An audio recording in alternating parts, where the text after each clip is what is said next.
Eagles host the 2-2 Broncos at the Link on Sunday. All four of Philly's wins this season have come in one-score games, which is tied for the 2024 Chiefs for the longest such streak by any defending Super Bowl champion to start a season all time. And they've eked out these one-score wins because the offense has largely struggled. We heard A.J. Brown talk about it. Philly's normally efficient offense is second worst in passing yards per game, is also fourth worst in yards per carry. They lead the league in drives without a first down. RC, welcome back. We've talked about the frustrations within this offense, what A.J. Brown has said and how that's played out publicly. But are you, knowing all of that, are you more concerned about Philly right now, or you think they're going to get this right? Man, come on, man. I'm confident in Philly. Like, we've seen this before. We've seen this team have to adjust. Think about who they were before the bye week last year and some of the things we were saying that this offense couldn't do. This team was a 500 football team. And then look at the run that they go on. Look at the way that A.J. Brown plays, the way that Saquon Barkley plays, and their quarterback, Jalen Hurts. I'm not concerned about this team, but they also understand that it's time to get it going. Now, the thing that they have to focus on is what step does Kevin Patullo, the new offensive coordinator, take? Remember, this is the third consecutive year with a new guy at the helm calling the plays. What adjustments do you make? How do we allow A.J. Brown to become a more creative part of the offense? And how do we get Saquon Barkley back to the Saquon Barkley that was having an opportunity to get to the second level before he was touched by a defender? But we're saying all of that while they're 4-0. We're talking about what's wrong with the Rams, and they have 2 losses. You're talking about what's wrong with other teams because they lose football games. Even with some of the things they've been dealing with, they're finding ways to win, and that's what makes me confident. I don't know if we call those champagne problems, Cam, but give me the quarterback there, because this team is undefeated, yet they're struggling with their passing offense. Is it on Jalen Hurts to get it right here? Because last I checked, he's still targeting A.J. Brown a lot. Yeah, but not enough.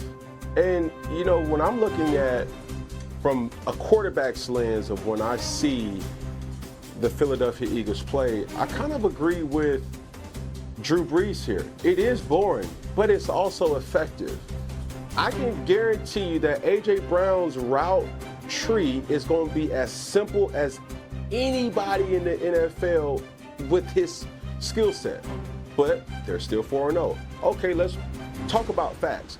Well, when you play Dallas, if CeeDee Lamb catches 2 of the 4 drops, are we still having this conversation? Okay, you play LA, if you don't block a field goal, are we still having this type of conversation? Okay, when you play Tampa Bay without Baker Mayfield with the costly interception, are we still having this conversation? And I know, I get it. I'm going to beat everybody to the punch and say a game of what ifs. They're still 4-0. But my point that I'm making is this. A lot of teams have been letting them off the hook. And we know Philadelphia does not need help. They are one of the best, if not the best, football team in the NFL as defending champs, and rightfully so. And I went on record, and I will keep saying it. The Philadelphia Eagles is a team that does less with more, and I think that's the most frustrating thing about this whole situation when you're analyzing a team as a whole, as they are still winning. Well, excuse me that less is a Super Bowl championship. I'm sorry, guys. Oh, we underachieved and won the Super Bowl. Gosh dang it. It's so good. It's so much better to be lucky than good, obviously. I get it. It is ugly.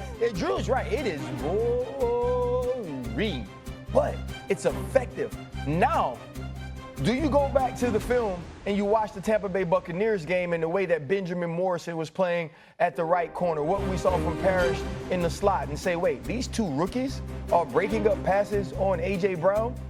Are we going to get him some low crossers? Are we going to get him some quick screens? Are we going to get him some condensed splits and run some over routes where he can run away from leverage? This does have to change, Cam. I am not saying in any way that you're wrong by your assessment of saying that they have to be better. They have to be more creative. Because the truth is this. The Philadelphia Eagles don't have a roster that's just supposed to go 4-0. They got a roster that's supposed to win a Super Bowl. And if you fall short of that because of lack of creativity, lack of explosiveness, lack of diversity on the offensive side of the football, that's a failure. And that has to change. I'm saying I'm confident that they can get it fixed. And I think that starts with Nick Sirianni, who we don't give enough credit as the head coach of this team. I mean, we go back and forth of what needs to happen and what's not happening, but we do know that if the teams that they play against do what they're supposed to do outside of certain things happening, it's like the Philadelphia Eagles aren't 4-0. And even though I do want to root for them, and I'll have this ongoing cultural debate with my dog Gilly, the truth is the play selection and how you're using A.J. Brown is bland. It is simple. It's like, yo, put him in motion. Yo, get him out of just this typical X receiver isolation. All right, move him in a way where now he can have some type of switch releases or certain things like that. And it really has a cause for concern. We all know, and I've said this ad nauseum, we all know that Jalen Hurts is well and capable, but Jalen Hurts is never asked to consistently win games with his arm. And you do play the addition to one of the best running backs, if not the best running back in the NFL right now, is Saquon. And he's had minimal production over the last couple of weeks. So I'm extremely concerned. It's like, yo, it's a good problem to have, but we're constantly seeing you get bailed out, and that's my issue. Guys, if was a fifth, we'd all be drunk, right? That's the first thing. And secondly, it's this. I get it. Yeah, what we're talking about right now at 4-0, we're saying that the best running back in the world is not producing.